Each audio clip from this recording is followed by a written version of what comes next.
Chapter 1. The Whisper in the Wind. The village was small, quiet, far from the city. There were green hills, narrow roads, and brown houses made of stone and wood. Chickens walked freely. Goats called out in the morning. People lived simple lives. They spoke the same language. They told the same stories, and they followed the same rules. But there was one boy who was not like the others. His name was Arif. He was 12 years old. He had sharp eyes and a quiet voice. He did not like loud places. He did not like big crowds. He liked silence. He liked to sit under trees or lie on the grass and watch the sky. But most of all, he liked the wind.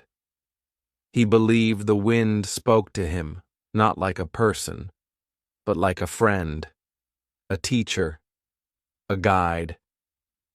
When the wind passed through the trees, it made soft sounds.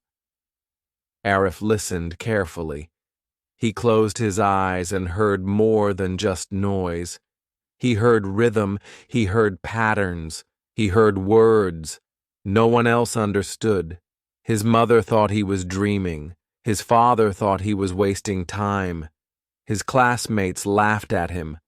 "Are you talking to the air again?" they said. "Can it talk back?" But Arif didn't stop. He didn't answer them. He only smiled, because he knew what he heard. It started one afternoon. The sky was gray. The leaves were shaking. The wind was strong but not angry. Arif was sitting near the river, under the old fig tree. He listened. Then suddenly a sound came through the wind that didn't feel like nature. It was soft, but clear. It was one word, just one. He had never heard it before, but he knew it was real. "Hello?" He opened his eyes. He looked around. No one was there. No footsteps, no shadows, only the river, only the wind. But the sound stayed in his mind. It repeated in his heart. "Hello?"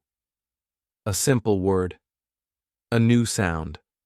A new world. That night, he could not sleep. He whispered the word again and again. "Hello, hello." He liked the way it felt in his mouth. The H was like a breath. The O was round like the moon. He wrote it down on a piece of paper. He looked at it for hours. He did not know what it meant, but it felt like a door. The next day he went back to the tree, sat in the same spot, closed his eyes, and waited. The wind came again, this time slower, softer. It brought two more words. "How are you?" Arif opened his eyes wide. He repeated the words. "How are you?" It felt strange, but exciting. These were not village words. These were not from his language. These were English words. He didn't know how he knew, but he knew. Days passed. Every afternoon, Arif went to the tree. The wind came. The words came. Sometimes fast, sometimes slow, sometimes just one word, sometimes a full sentence. "My name is... I am... Thank you." Arif listened. Arif repeated. He said the words out loud when no one was near. He said them in the morning when he brushed his teeth. He said them while feeding the chickens. He even said them in his dreams. But he told no one. Not even his mother. Not even his brother. This was his secret, his gift, his path. He was not learning English from a book or from a teacher. He was learning it from the wind. One evening, while eating dinner, he tried something new. He looked at his spoon and said, "Spoon." His little sister laughed. "What did you say?" she asked. "Is that a game?" He smiled but said nothing. His father raised an eyebrow. "Use your own language," he said. "No need to copy the city people." Arif lowered his head. He stayed quiet. But inside, he felt proud. He had a world inside him that no one could see. A world where words floated like leaves in the wind.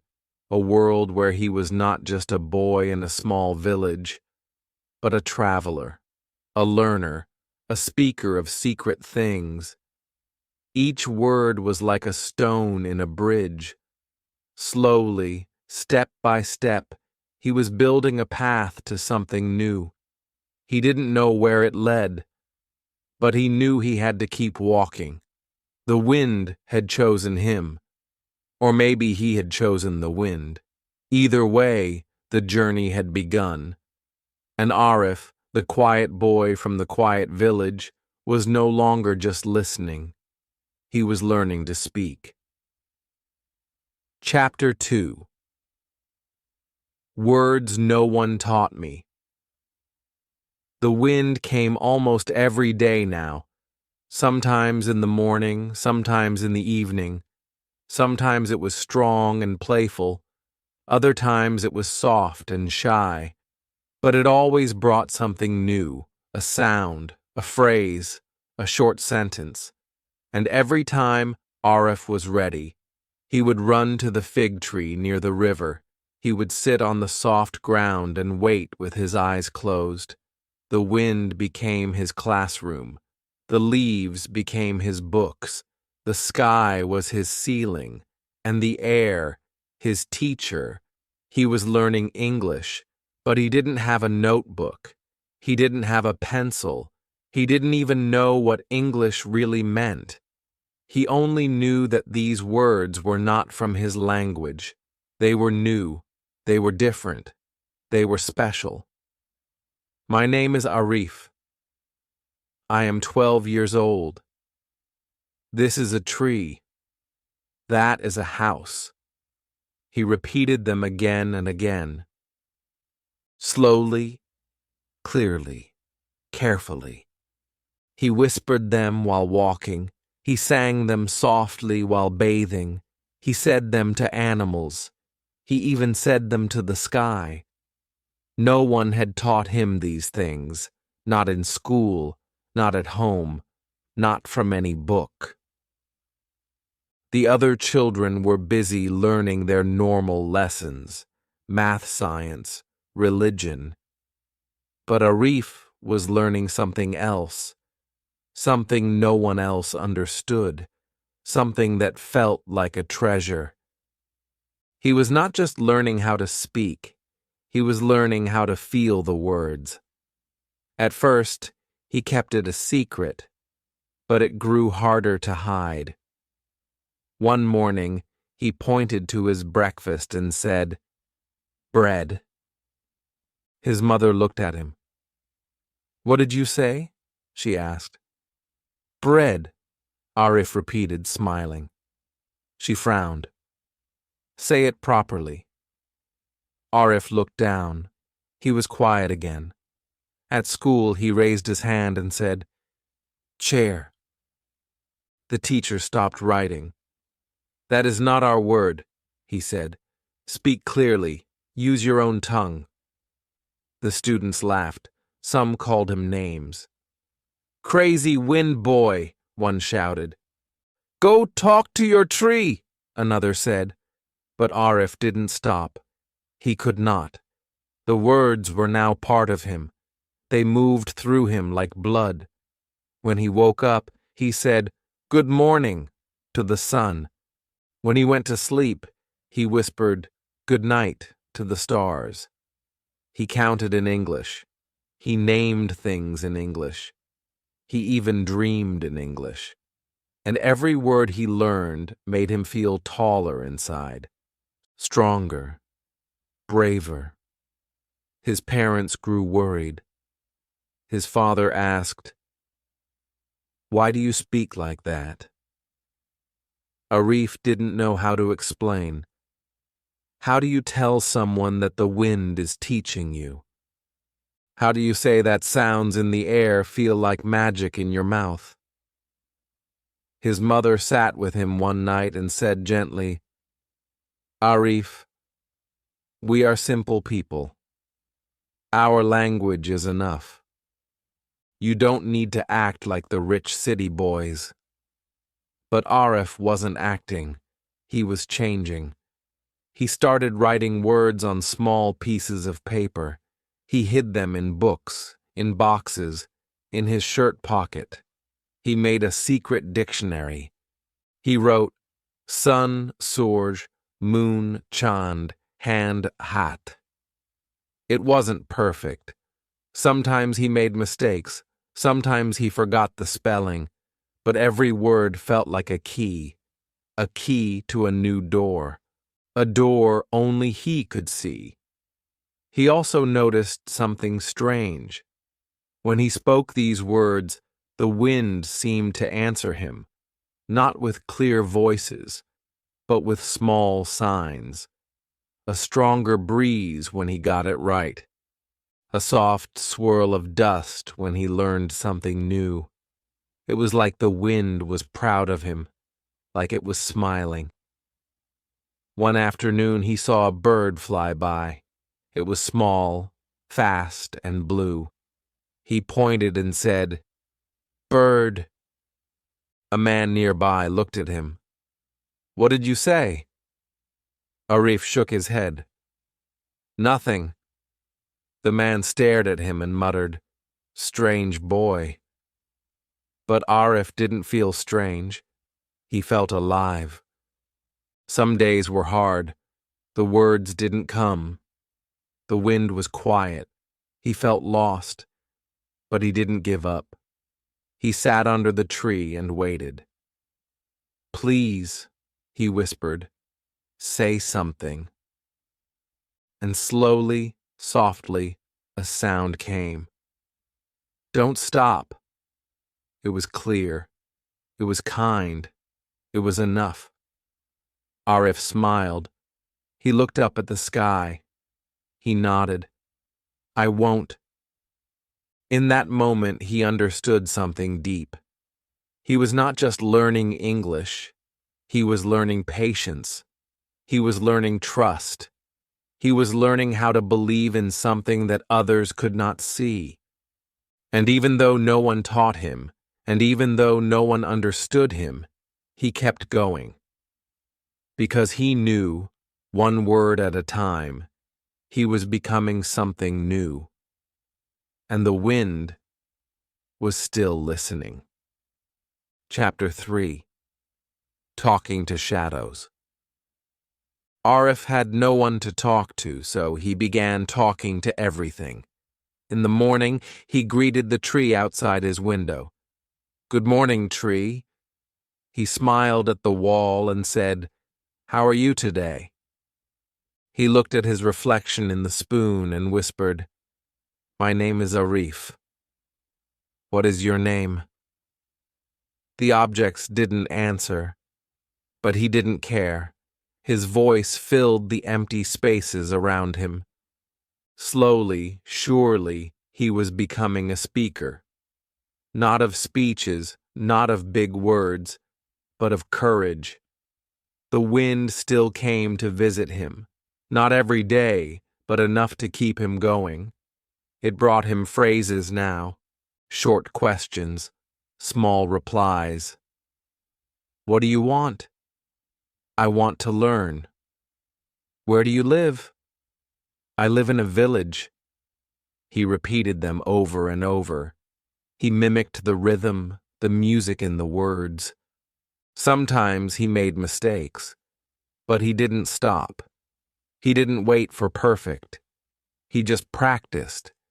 He built a game for himself. He would talk to his shadow in the sunlight. "Hello," he'd say. The shadow would nod. Then he'd ask, Do you like the sky? And he'd answer for the shadow, changing his voice. Yes, I do. The sky is blue. He made stories. He played both roles. He became the question and the answer, the listener and the speaker, the student and the teacher. His room became a classroom. The mirror was his friend.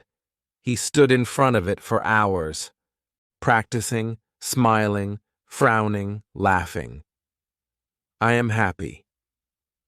I am sad. I am tired. I am strong. He watched his lips. He watched his eyes. Every sentence was like a step, and with every step, he felt closer to something. He didn't know what, but it was something real. But the more he spoke, the lonelier he felt. No one spoke back. No one understood. He tried once to teach his sister a word. Cup. She giggled and ran away. His parents told him again, speak properly. His classmates ignored him. They played cricket. They chased each other. They shouted and laughed. Arif sat under a tree with his mouth full of foreign sounds and his heart full of silence. He began to wonder, was he doing something wrong? Was this voice inside him a mistake? Why couldn't he be like the others? Why couldn't he forget the wind and play like a normal boy? But every time he thought of stopping, a word would come, a new sound, a gentle whisper. It was like the wind knew when he felt weak, and every time the word gave him strength. Believe. He heard it one evening, just before sunset. He was alone in the field, staring at the orange sky. The wind blew gently, and the word came like a feather.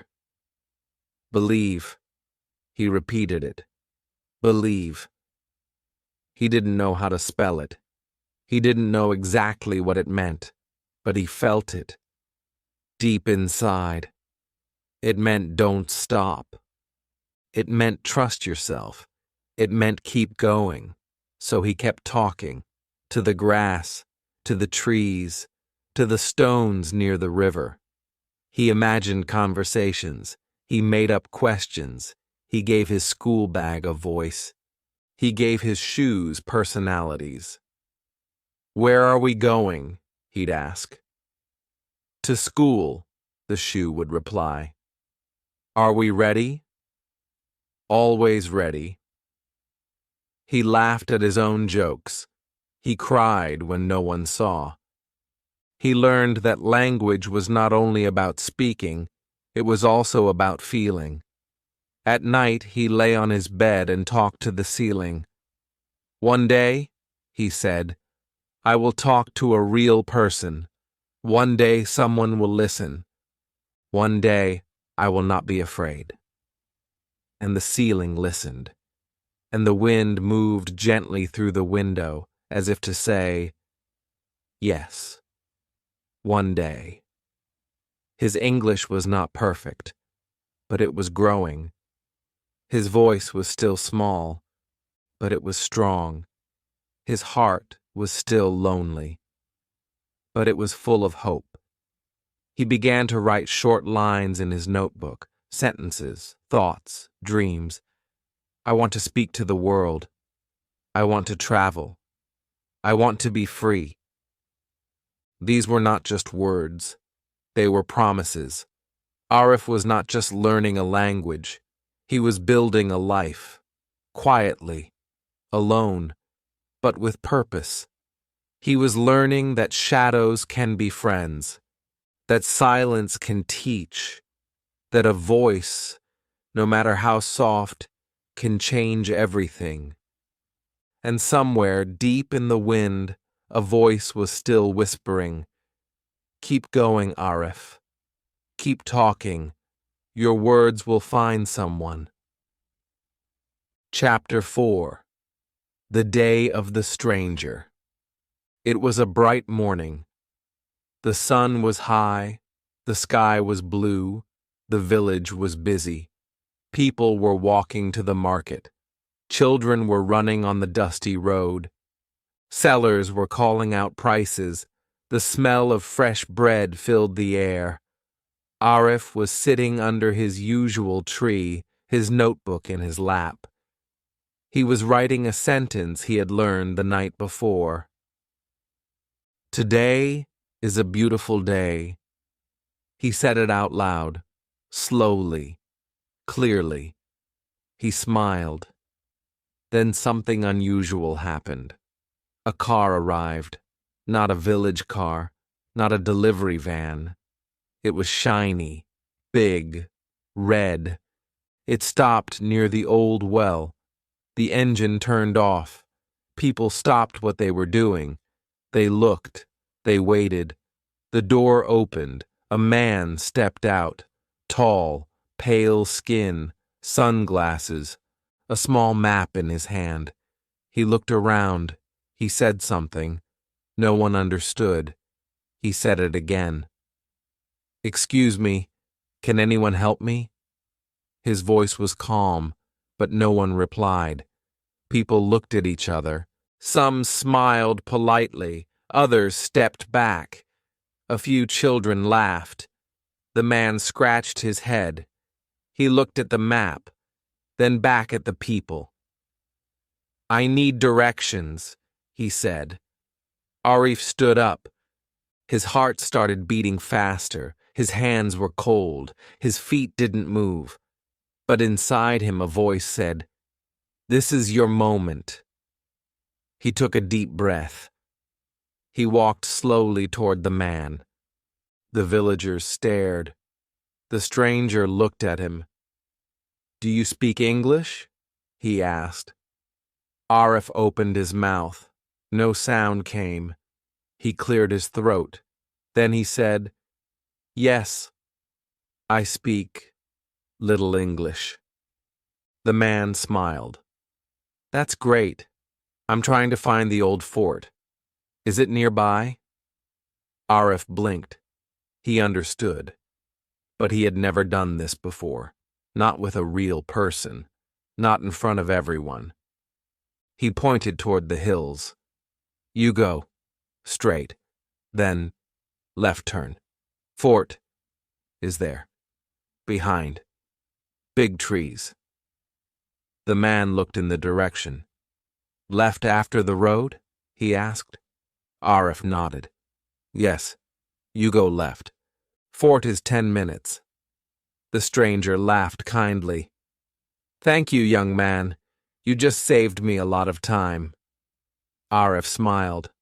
"Welcome." The man looked around. "No one else speaks English here?"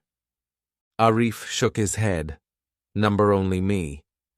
The man seemed impressed. "Well, you're doing a great job. What's your name?" Arif hesitated. "My name is Arif." "Nice to meet you, Arif. I'm Jack." They shook hands. Then the man got back into his car. He waved. "Thank you again," Arif waved back. "Good luck." The car drove off. Silence. The villagers looked at Arif. Some were surprised, some confused. One old man said, "You understood him?" Arif nodded. "Yes." Another man asked, "Where did you learn that?" Arif looked at the windmill turning slowly in the distance. He smiled. "I listen." Someone laughed softly. "To what? The radio?" "No," Arif said. "To the wind." They didn't understand, but they didn't laugh. Not this time. A woman whispered, "That boy, he just helped a traveler." A teacher from the school nodded. That was real English. For the first time, Arif felt seen, not as the strange boy, not as the one who talks to shadows, but as someone useful, someone who had something special. Later that day, a few children followed him home. One boy asked, "What does hello mean?" Arif smiled. "It means salam." The boy nodded. "Can you teach me more?" Arif said, "Yes." He had never taught anyone before, but something had changed. The wind was still his teacher, but now he had become a teacher too. That night, he looked at the stars. He whispered, "I did it." The wind brushed his face softly, like a quiet hand, like a proud friend. And for the first time, Arif believed he was not just learning a language, he was building a bridge between worlds, and he had just taken the first step across. Chapter 5. A Window Opens. 2 days after the stranger left the village, something surprising happened. A small package arrived for Arif. It was wrapped in brown paper and tied with string. On top, there was a note written in neat handwriting. "For Arif, keep learning." From Jack. Arif's hands trembled as he untied the string. Inside was a black radio, old, dusty, and heavy, but still strong. A small antenna stuck out from the top. The buttons were faded, but the words were clear. Power, volume, tuning. He turned the dial. A sharp sound came, then static, then music, real music, English voices, songs with words he didn't fully understand, but they pulled him in. Then came a newsreader, calm voice, fast words, talking about faraway places, accents that were smooth and deep. He didn't understand everything, but he understood enough to feel something big was happening. It was like a window had opened in his room, a window into another world. From that day, the radio became his best friend. He placed it near his bed. He carried it to the river. He hid it in his school bag. At night, he listened under the blanket with the volume low. In the morning, he listened while brushing his teeth. He repeated what he heard, word by word, line by line. "Good morning, this is BBC World News. My favorite color is blue. Today we talk about the weather. Let's begin the story of the brave lion." He copied their voices, their speed, their tone. He tried to say it exactly like them. Sometimes he paused and played the sentence again, then again, then again, until it felt natural. His tongue got faster, his ears sharper. He didn't just say the words, he heard them now. He started to feel the meaning, not just guess it. The radio was a teacher that never got tired. Every song taught him new words. Every commercial added something new. One day he heard a children's story. It was simple. A lion, a mouse, a forest. But the way it was told, smooth and clear, made Arif smile. He repeated the whole story to himself the next day, word for word, even the voices, even the sound of the wind in the background. Now learning felt alive. His English grew faster than ever. He could say more, ask more, imagine more. He wrote down lines in his notebook. "What's your name? Would you like some tea? This is a beautiful day." His sentences were longer, his questions better. He could almost have a full conversation in his head now. Sometimes he'd pretend to be on the radio himself. He'd sit near the window and say, "Good evening, everyone. This is Arif, and today's lesson is about the sky." His dreams started to change too. He saw cities, trains, airports.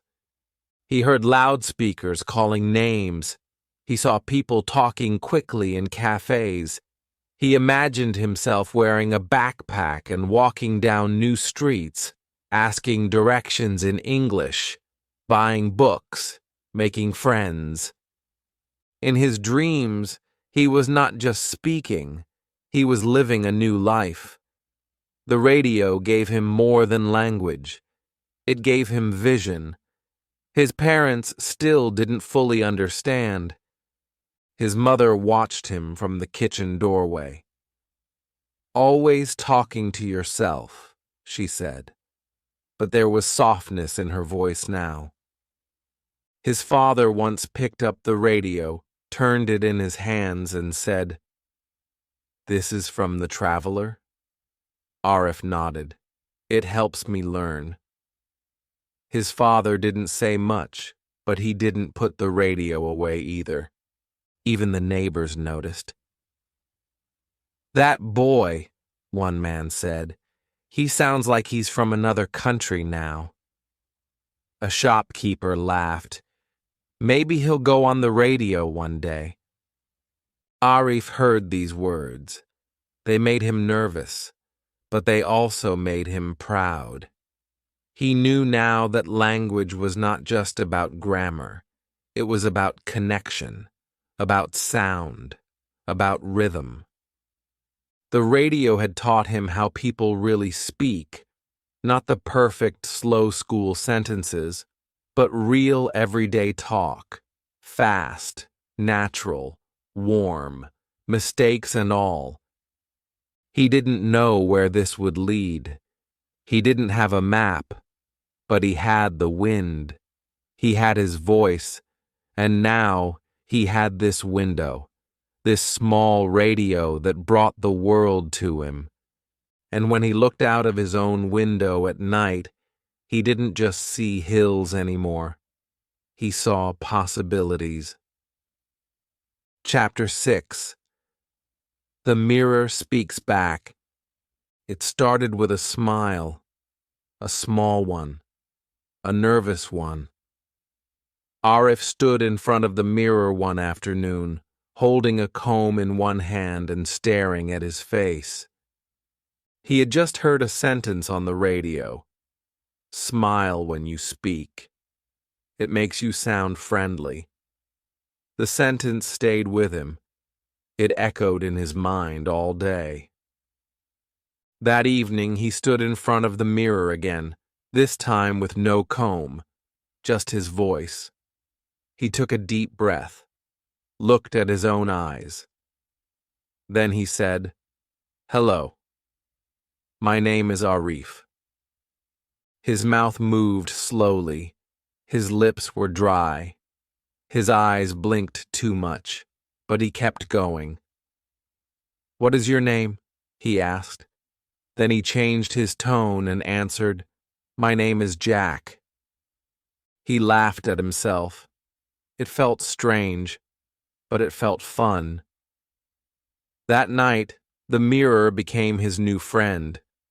Each day after school, he stood in front of it. He made conversations, simple ones. "How are you?" "I am fine." "Where are you going?" "I am going to the market." "Do you like mangoes?" "Yes, I love mangoes." He asked. He answered. He corrected himself. Sometimes he said something wrong. Sometimes he forgot the word. But every mistake was like a new step. Not backward, forward. His grammar wasn't perfect. Sometimes he said, "He go to shop." Then he'd stop and say, "No, he goes to shop." Slowly, these small corrections became natural. He didn't need anyone to tell him what was wrong. His own ears started to catch it. His own mouth started to fix it. The mirror helped him see not just the words, but the feelings. He watched his face when he said, "I am happy." He noticed the way his eyebrows moved when he asked, "Why are you sad?" He practiced showing emotion, surprise, joy, anger, excitement.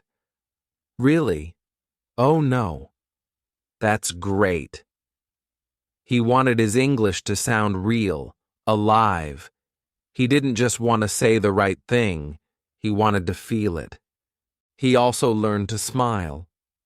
In the beginning, he spoke like a robot, flat, careful. But now, when he said, "Good morning," he added a smile. It made his voice warmer. He noticed it.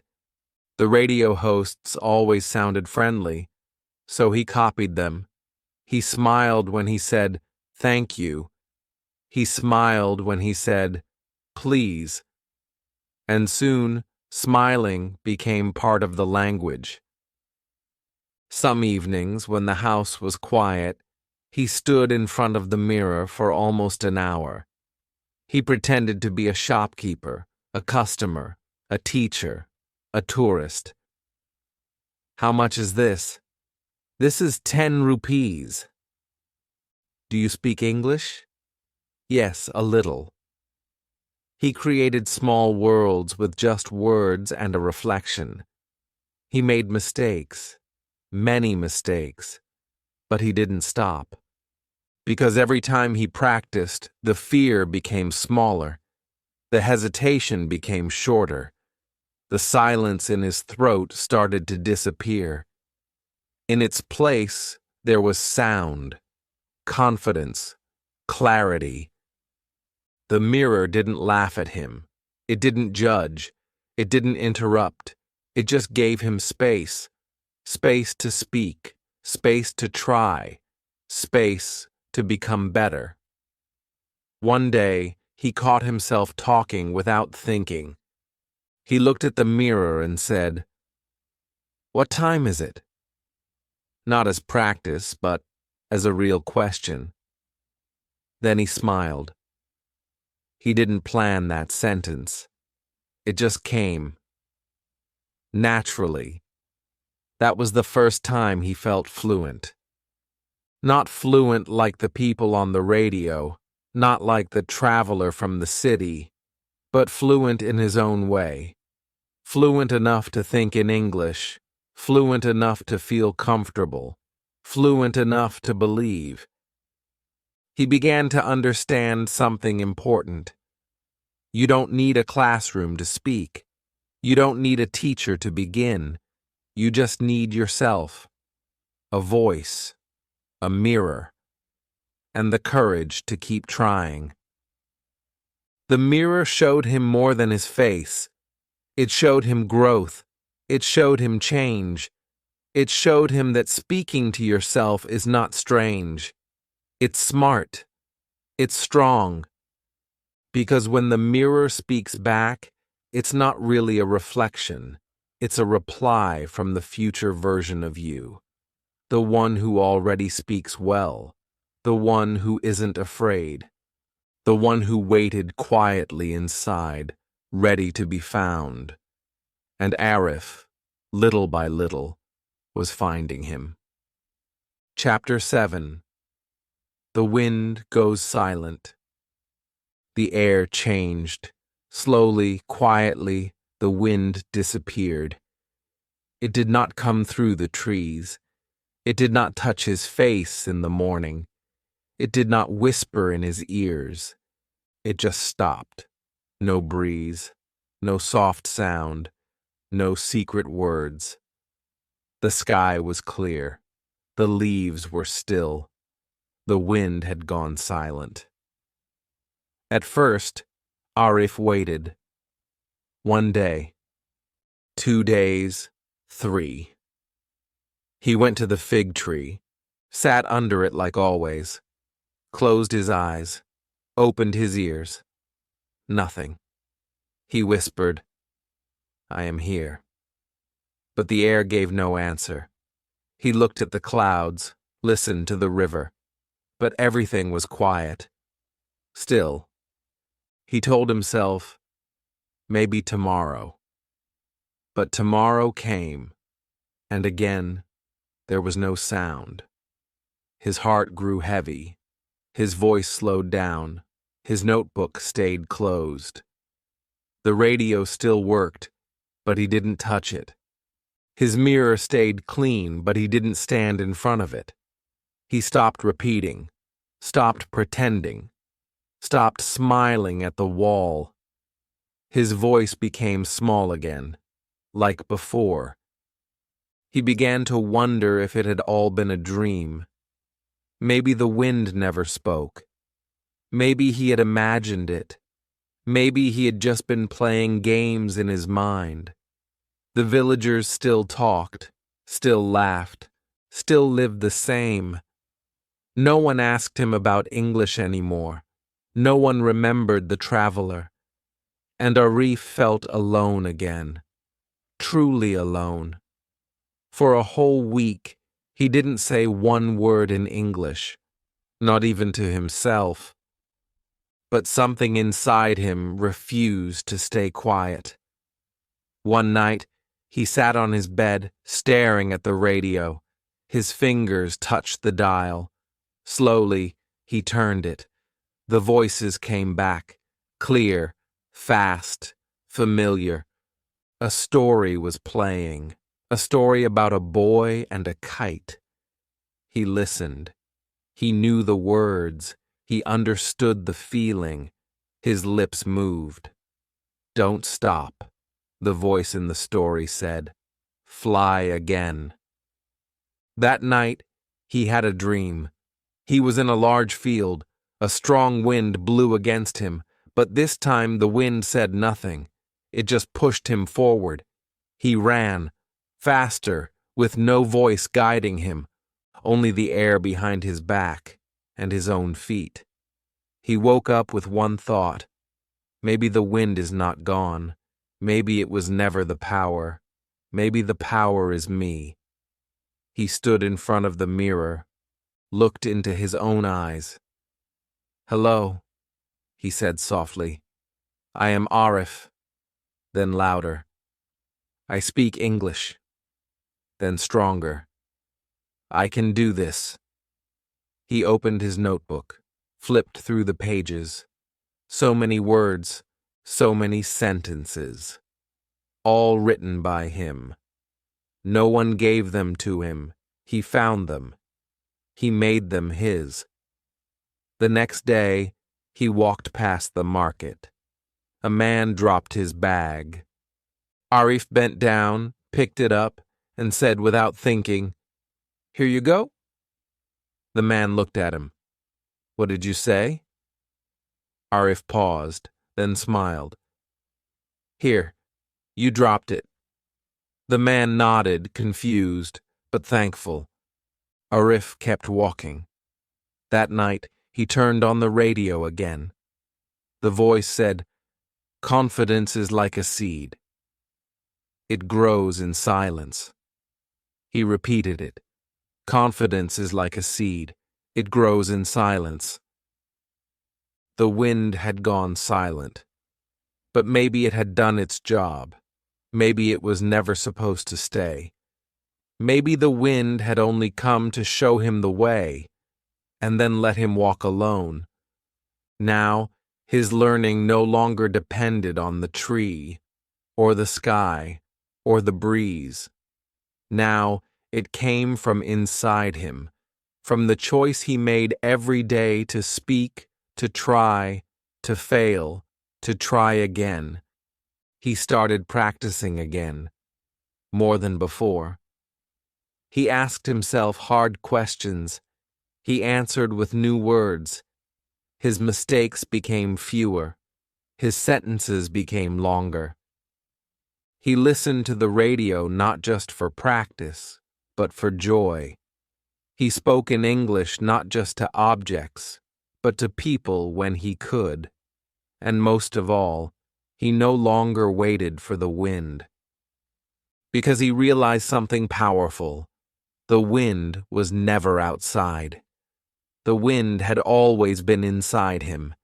It just used the air to speak until he was ready to hear his own voice. And now, he was ready. Chapter 8. A Voice for Others. The days grew warmer. The sky stayed blue. The wind came and went. But Arif no longer waited for it. He had found his own rhythm now, his own sound, his own strength. The boy who once whispered words to trees and shadows could now speak clearly to people. And one by one, the village began to notice. It began with his little sister. She was playing with a doll and said, "This is my baby." Arif sat beside her and gently added, "Say, 'This is my baby' in English." She tried. Her voice was small. She made a mistake. But Arif smiled. "That's good. Try again." She laughed. "My baby." That was her first English sentence. It wasn't perfect, but it was real. Then came the neighbor's son, a shy boy always hiding behind his mother. One afternoon, Arif saw him sitting near the tree where it all began. Arif sat down next to him. "Do you want to learn a word?" The boy nodded slowly. Arif pointed to the sky. "Sky," he said. "Say it." The boy tried. "Ski." Arif laughed kindly. "Almost. Try again. Sky." This time it was right. The boy smiled. Soon other children joined. Some were curious. Some were confused. Some just wanted to play. Arif didn't act like a teacher. He didn't sit on a chair or hold a stick. He just talked. He used simple words. Easy steps. "Hello. My name is... This is a cat. I like apples." He showed them how to listen, how to repeat, how to look in the mirror, how to smile when they spoke. He told them, "You don't need a big classroom, just your voice." He told them, "Mistakes are part of learning. Speak anyway." He told them, "The wind helped me. Now I want to help you." People began to see him differently. The same villagers who once called him strange now called him wise. The shopkeeper said, "My daughter said thank you in English.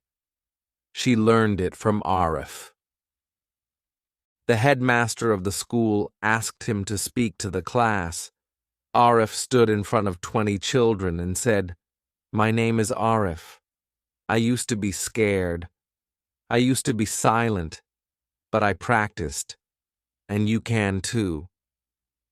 He showed them his notebook, full of old words, some crossed out, some written again and again. "This is my book of mistakes," he said. "It helped me speak." The children laughed. They wanted their own books of mistakes. Even adults came to him. A farmer asked, "How do I say I sell tomatoes in English?" Arif told him. A woman who made tea asked, "How do I say, 'Come inside'?"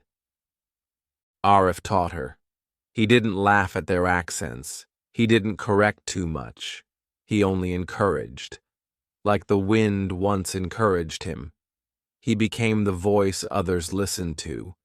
Sometimes, at night, he sat by the river, the same place where it all began. He watched the water, the stars, the quiet trees. He remembered the days when he spoke only to the air, when his only friend was the wind.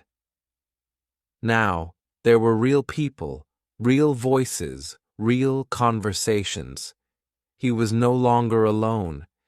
He remembered the first word he ever heard. Hello, a small word, but it had opened a big door. Now he was giving that same word to others. He was helping them open their own doors. He didn't speak like the radio yet. He still made small errors, but it didn't matter. His voice was clear. His heart was strong. His message was simple. You can learn too. Start small. Don't stop. And so, in that quiet village where trees whispered and rivers flowed, the wind had found a new form. Not in the air, but in a boy's voice. A voice that once needed help, but now helped others. The wind had spoken. The boy had listened. Now, he had become the wind. Chapter 9. The journey begins again. The morning was quiet. The sun had just risen. A soft golden light touched the rooftops of the village. Aref stood at the edge of the road, a small bag on his shoulder and a ticket in his pocket. His heart beat fast, just like it did the day he first spoke to the traveler. But today was different. Today he wasn't waiting for someone to arrive. He was the one leaving. He had saved for months, a little from helping at the shop, a little from tutoring children. He didn't need much, just enough for a bus ride, a small hotel, and a few meals. But he carried something more important than money. He carried confidence. He carried the voice that had once trembled in front of a mirror. The voice that had whispered to shadows. The voice that had become strong. As the bus came into view, Arif took a deep breath. "I am ready," he said softly. The driver opened the door. Arif climbed in. It was the first time he had left the village. The trees he knew so well disappeared behind him. The hills that had been the edge of his world grew smaller in the mirror. New land stretched ahead, unknown, exciting. He reached the town by noon. It was loud, busy, fast. People rushed from shop to shop. Cars honked, sellers shouted. Signs were everywhere, some in his own language, but many in English. Arif's eyes sparkled. His dream was now real. The first test came quickly. He needed water. He walked into a small store. The man behind the counter looked tired. Arif cleared his throat. "Excuse me, I want a bottle of water." The man looked up, surprised, then smiled and handed him a bottle. Arif paid. "Thank you," he said. The man replied, "You speak good English." Arif smiled wider. "I try." That moment felt big, like climbing a mountain and seeing the view from the top. He spent the day walking through the town, reading signs out loud. Fresh fruits. City Bank. Toilet this way. Every word was a small victory. Every sentence he spoke was like unlocking a door. He went to the bus station and asked, "Where is the ticket counter?" The man replied, "Over there." Arif followed without fear. He asked for tea in English. He asked for change in English. He even helped another traveler who looked lost. At one point, he sat on a bench and just watched the people. Everyone had somewhere to go. Everyone had something to say. For a moment, Arif felt small again. But then he remembered the tree, the mirror, the radio, the voice inside him. He whispered, "I belong here too."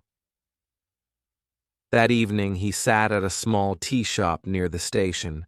An old man next to him looked curious. "You're not from here?" he asked. Arif smiled. I'm from a small village." The man nodded.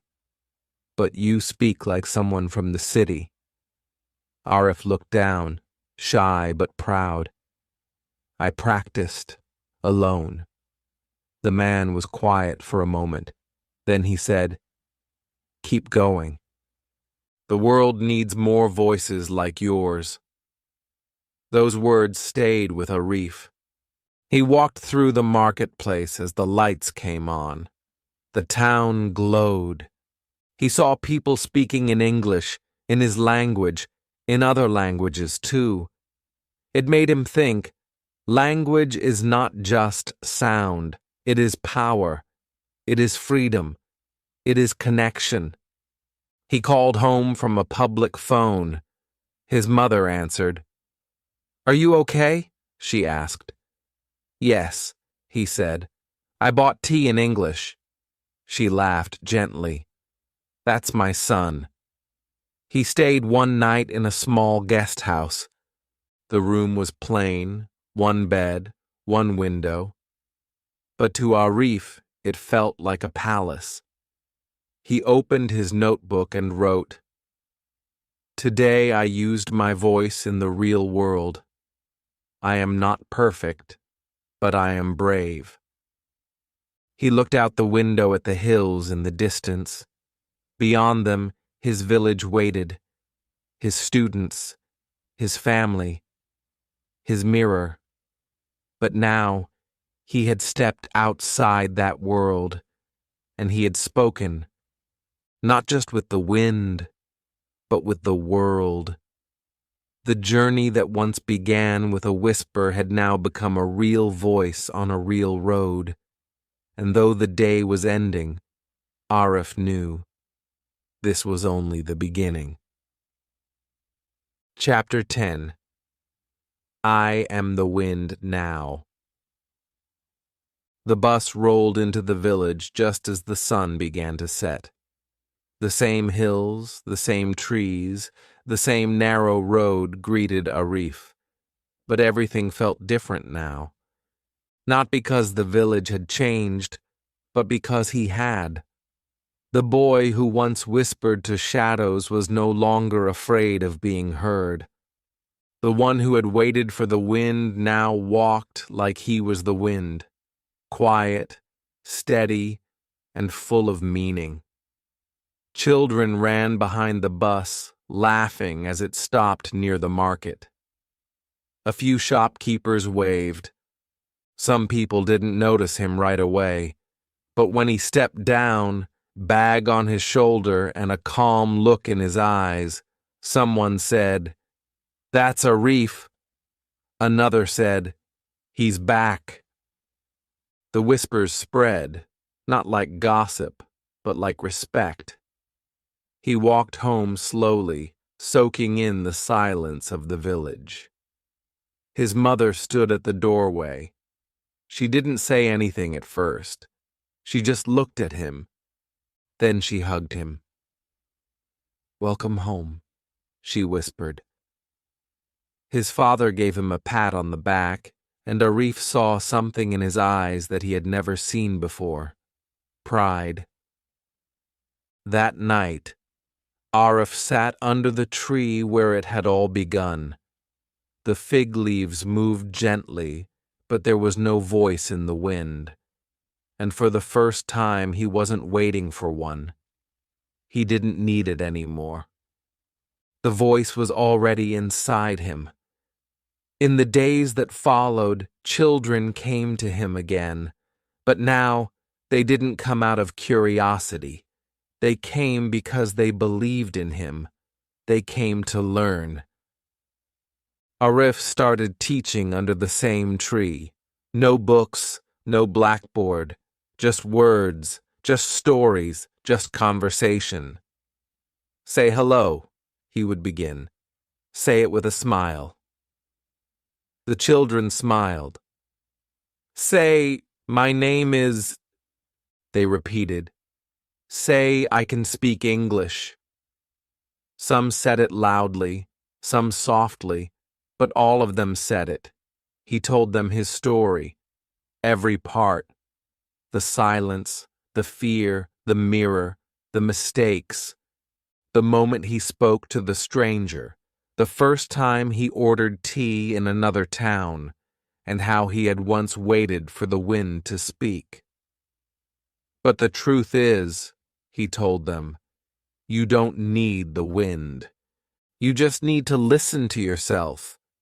He looked into their eyes and said, you don't need a teacher. You need a reason and a little faith in your own voice.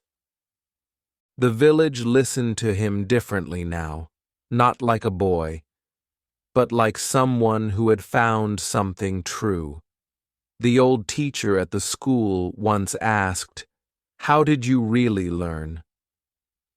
Arif answered with a smile, by talking to the sky and to myself. The wind returned one morning as he stood alone outside the school. It brushed his cheek gently like an old friend. It didn't speak this time. It didn't need to. Arif closed his eyes and whispered, thank you. He knew now the wind was never magic. It was only the beginning. Now he was the one who whispered courage into the hearts of others. He didn't shout. He didn't command. He just showed them it was possible. Every time he spoke a word, someone else learned to speak too. And slowly, quietly, a new kind of wind began to move through the village. Children were speaking English in the streets. Mothers were learning small sentences. Fathers were asking questions in simple phrases. Arif would hear someone at the market say, how much is this? In English, and smile. The change was real. And it had started with a whisper. He was no longer just Arif, the boy with a dream. He was Arif, the boy who spoke with the wind, and became it. Because in the end, the wind never teaches forever. It only leads you to your own voice. And when you find it, when you use it, when you share it, that's when you become the wind for someone else. See you in the next video.